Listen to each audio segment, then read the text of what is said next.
New figures: the rate of property price growth last year was the fastest since 2009. The pace of property price growth in 2016 was the fastest in 7 years.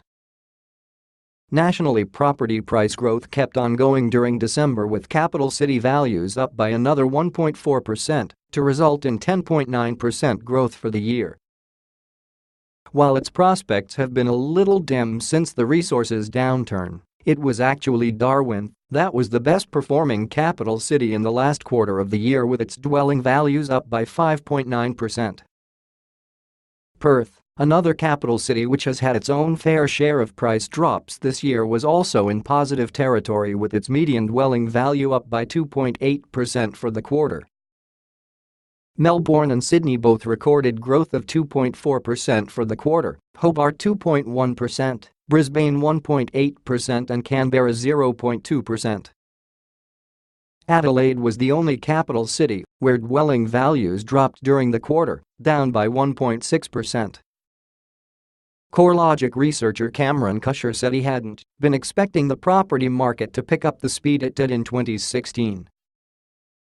We weren't expecting it at the beginning of last year, given that over the last 3 months of the previous year, we saw a decline in values, he said. Obviously, when we got to midway through spring and we saw that there was no slowdown, it kind of became evident that we were going to end up with a stronger year this year. The fact that after 5 years of growth we have seen that re-acceleration in Sydney and Melbourne and a really strong end to the year, I think it is probably a bit of a cause for concern, particularly for people like the Reserve Bank, who had been expecting growth to slow. Mr. Cusher said as a result there may be some pressure put on banks to pull back on lending again in 2017.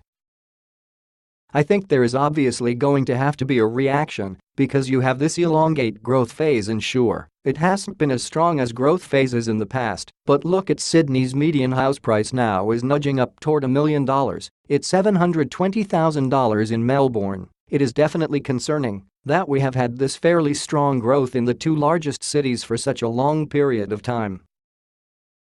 Obviously, the cash rate is still very low and the rest of the economy needs low interest rates, but they don't want to turn that into just more housing speculation, so I think we will see a lot more about this in 2017.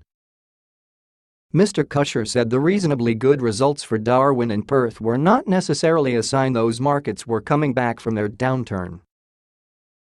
We try not to get too excited with a quarter of data, particularly in a market like Darwin, where you have got a very small sample, so it can be a little bit volatile, he said. Certainly it looks like the rate of decline has slowed. The big test for both of those markets will be when we see activity come back at the end of January, early February, and we start to see those listings come back onto the market. How much stock does return to the market, and that will be important for those markets. But at the moment it looks like the slides have stopped. Mr. Lawless said those regional areas with ties to the mining and resources sector had continued to record weaker housing market conditions. He predicted the housing market nationally would face some headwinds that may result in a moderation in growth rates in 2017.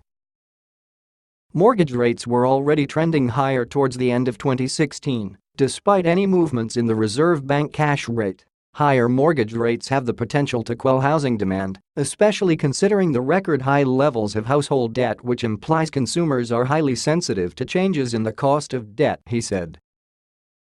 We're also seeing high levels of supply weighing down the rate of capital gains in the unit sector. With the peak in unit construction due over the coming year, potentially lower unit valuations relative to the off-the-plan contract price may cause some disruption to the settlement process. While we expect 2017 dwelling values to rise at a lower rate than in 2016, there is still potential for further growth across Australia's housing market.